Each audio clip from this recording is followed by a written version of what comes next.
Leviticus 13. The Lord spoke to Moses and Aaron, saying, When a person has on the skin of his body a swelling or an eruption or a spot, and it turns into a case of leprosy, disease on the skin of his body, then he shall be brought to Aaron the priest or to one of his sons the priests, and the priest shall examine the diseased area on the skin of his body. And if the hair in the diseased area has turned white and the disease appears to be deeper than the skin of his body, it is a case of leprous disease. When the priest has examined him, he shall pronounce him unclean. But if the spot is white in the skin of his body and appears no deeper than the skin, and the hair in it has not turned white, the priest shall shut up the diseased person for 7 days, and the priest shall examine him on the 7th day. And if in his eyes the disease is checked and the disease has not spread in the skin, then the priest shall shut him up for another 7 days, and the priest shall examine him again on the 7th day. And if the diseased area has faded and the disease has not spread in the skin, then the priest shall pronounce him clean. It is only an eruption, and he shall wash his clothes and be clean. But if the eruption spreads in the skin, after he has shown himself to the priest for his cleansing, he shall appear again before the priest. And the priest shall look, and if the eruption has spread in the skin, then the priest shall pronounce him unclean. It is a leprous disease.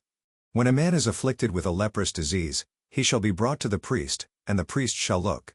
And if there is a white swelling in the skin that has turned the hair white, and there is raw flesh in the swelling, it is a chronic leprous disease in the skin of his body, and the priest shall pronounce him unclean. He shall not shut him up, for he is unclean. And if the leprous disease breaks out in the skin, so that the leprous disease covers all the skin of the diseased person from head to foot, so far as the priest can see, then the priest shall look. And if the leprous disease has covered all his body, he shall pronounce him clean of the disease. It has all turned white, and he is clean. But when raw flesh appears on him, he shall be unclean. And the priest shall examine the raw flesh and pronounce him unclean.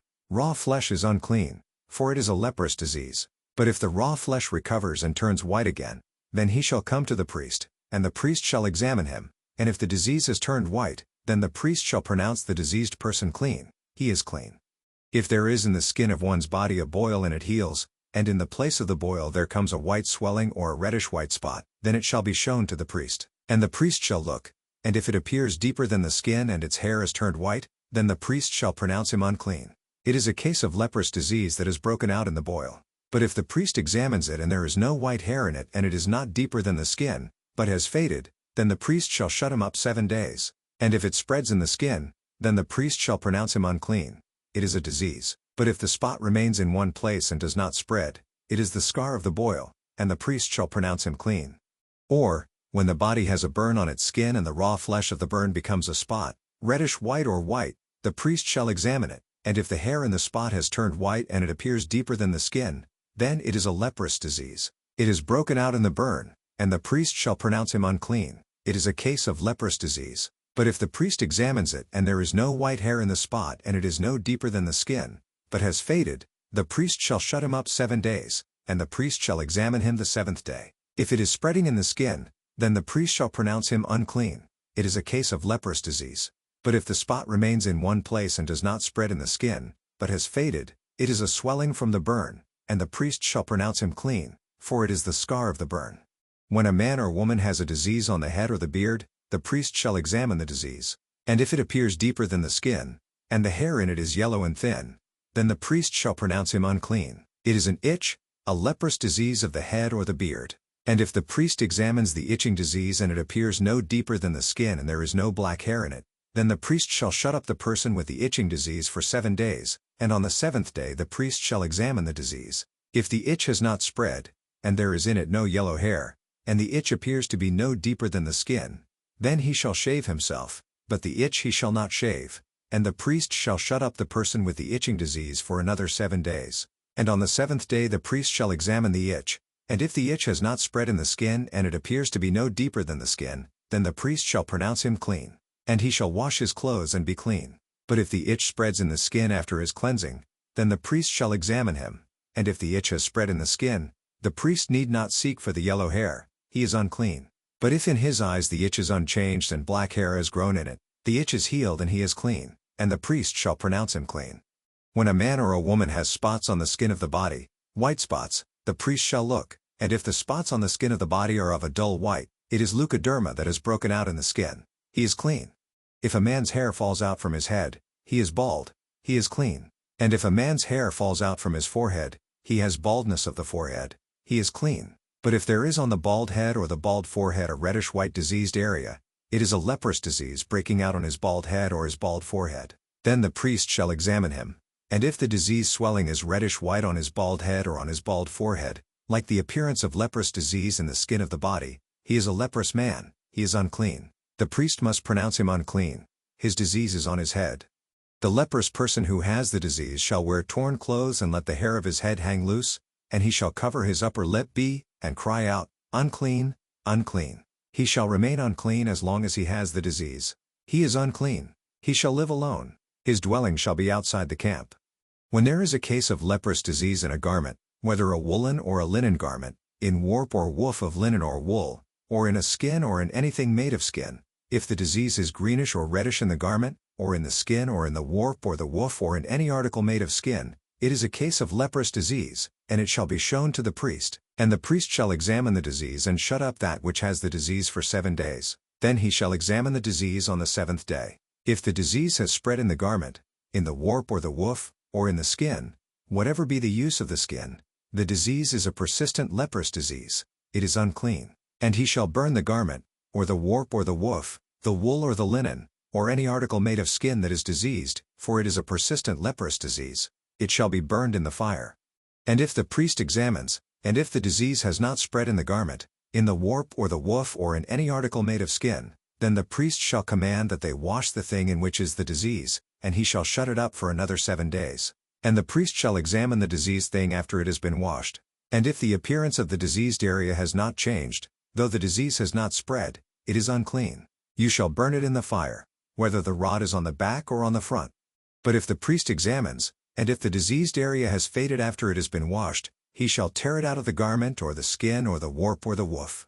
Then if it appears again in the garment, in the warp or the woof, or in any article made of skin, it is spreading. You shall burn with fire whatever has the disease. But the garment, or the warp or the woof, or any article made of skin from which the disease departs when you have washed it, shall then be washed a second time, and be clean.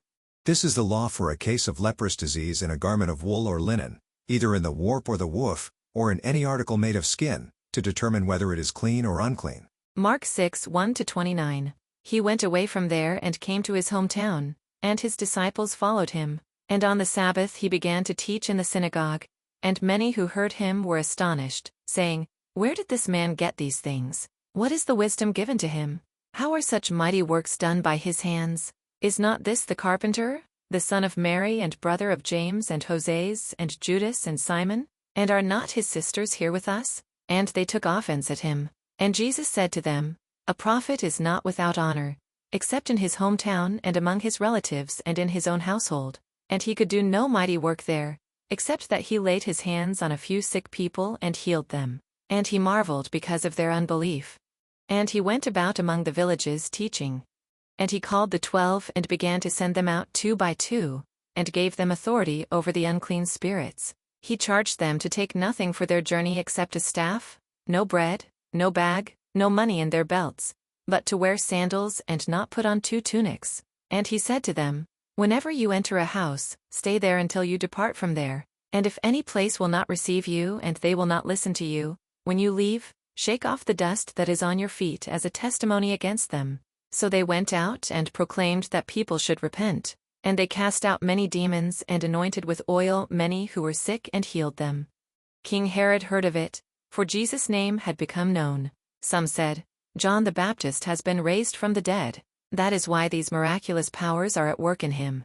But others said, "He is Elijah." And others said, "He is a prophet, like one of the prophets of old." But when Herod heard of it, he said, "John, whom I beheaded, has been raised." For it was Herod who had sent and seized John and bound him in prison for the sake of Herodias, his brother Philip's wife, because he had married her. For John had been saying to Herod, "It is not lawful for you to have your brother's wife." And Herodias had a grudge against him and wanted to put him to death. But she could not, for Herod feared John, knowing that he was a righteous and holy man, and he kept him safe. When he heard him, he was greatly perplexed, and yet he heard him gladly.